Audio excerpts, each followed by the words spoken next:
ഇത് മാസ് മോട്ടോഴ്സിൽ നിന്നാണ് നമ്മുടെ ഹോണ്ട ആക്റ്റീവ 125ൻ്റെ ഗിയർ ബോക്സിൻ്റെ ബെയറിങ് പോയിട്ടേ ഗിയർ ബോക്സ് ഷാഫ്റ്റിൻ്റെ ബെയറിങ് പോയിട്ട് നല്ല രീതിയിൽ സൗണ്ട് ഉണ്ടായിരുന്നു.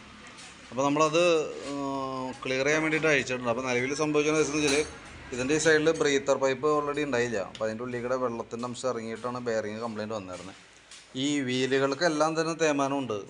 ഈ ഗിയർ ബോക്സിൻ്റെ വീലുകൾക്കെല്ലാം തന്നെ തേയ്മാനമുണ്ട്.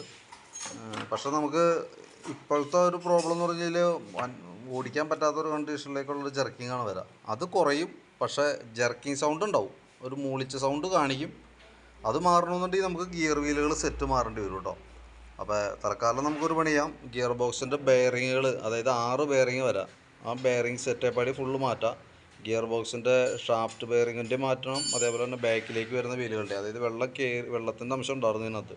അപ്പോൾ അങ്ങനെ വരുമ്പോൾ സ്വാഭാവികമായിട്ടും നമ്മളിപ്പോൾ അത് ചെയ്തില്ലെങ്കിൽ പിന്നീട് വീണ്ടും അത് കംപ്ലയിൻറ്റ് വരാനുള്ള സാധ്യതയുണ്ട്. അപ്പോൾ അഴിക്കുമ്പോൾ കൂട്ടത്തിൽ കൂടെ ഗിയർ ബോക്സിൻ്റെ ബെയറിങ്ങുകളും മാറ്റിയ ബ്രീത്തർ പൈപ്പൊക്കെ വെച്ച് റെഡിയാക്കാം. പക്ഷേ ഈ വീലിന് തേയ്മാനം സംഭവിച്ചിട്ടുണ്ടല്ലോ, ഈ ഗിയർ വീലുകൾക്ക് തേയ്മാനം ഉള്ളത് കൊണ്ട് അതിൻ്റെ ഒരു മൂളിച്ച സൗണ്ട് വണ്ടി കാണിക്കും. നമ്മൾ വണ്ടി ഓടിച്ച് ആക്സിലേറ്റർ കൊടുക്കുമ്പോഴാണ് ആ മൂളിച്ച വരുള്ളൂ. പക്ഷെ അതുകൊണ്ട് വേറെ പല്ലുകൾക്കൊന്നും വേറെ പ്രോബ്ലം ഇല്ല. അപ്പോൾ അതുകൊണ്ട് വേറെ കംപ്ലയിൻറ്റ് വരില്ല, ഈ മൂളിച്ച സൗണ്ട് ഉണ്ടാവുന്നുള്ളൂ.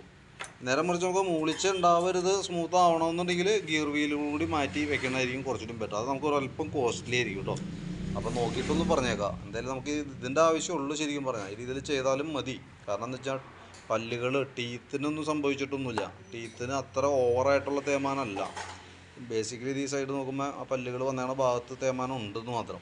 അപ്പോൾ അതുകൊണ്ട് മൂളിച്ച സൗണ്ട് ഉണ്ടാവും. പക്ഷേ നമുക്ക് വഴിയിൽ പെടുന്ന സിറ്റുവേഷനോ അല്ലെങ്കിൽ പിന്നീട് ഗിയറിൻ്റെ പല്ലുകൾ പോയിട്ട് വഴി പെട്ടു പോകുന്ന സംവിധാനം അങ്ങനെയൊന്നും ഉണ്ടാവില്ല.